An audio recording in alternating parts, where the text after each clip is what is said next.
most difficult conversation you can ever have is always when you're having a conversation that goes into a place of vulnerability that is aligned to your own insecurities. Now, that isn't content specific, because what you're insecure about doesn't necessarily mean it's going to be the same as what somebody else is insecure about. But when you go into that place and it triggers the risk of maybe being judged or being rejected, or the things that we don't like as human beings, that's when you're going to feel it the most.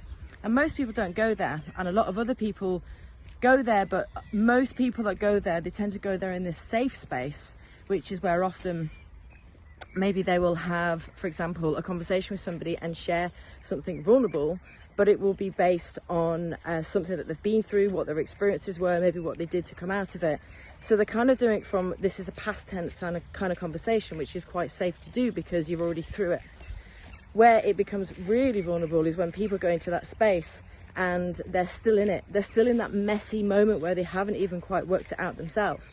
Now, it can be different for different people. Some people go into that space, but actually with a motive to try and manipulate a particular reaction out of the other person. That's not being truly vulnerable either.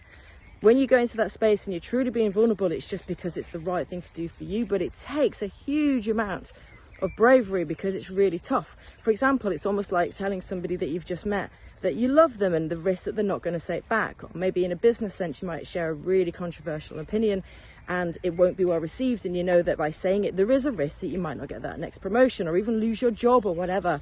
So these are the parts when you've got something to lose, but you're not doing it for anything to gain, and you're just doing it because it's the right thing to do, and you're still in that messy moment in that present time, not something you've gone through. That will be one of the highest level of vulnerability that you can ever reach. And if you're willing to go into that space, you will feel resistance, and it is really tough. But it is such a huge development spell, and the more and more we do this, the more and more shameless we become, and the more and more healthy we become. So I just wanted to put a slightly different spin on vulnerability today, because sometimes it's a very misunderstood thing. But other than that, I hope you enjoyed it, and I'll speak to you soon. Cheers.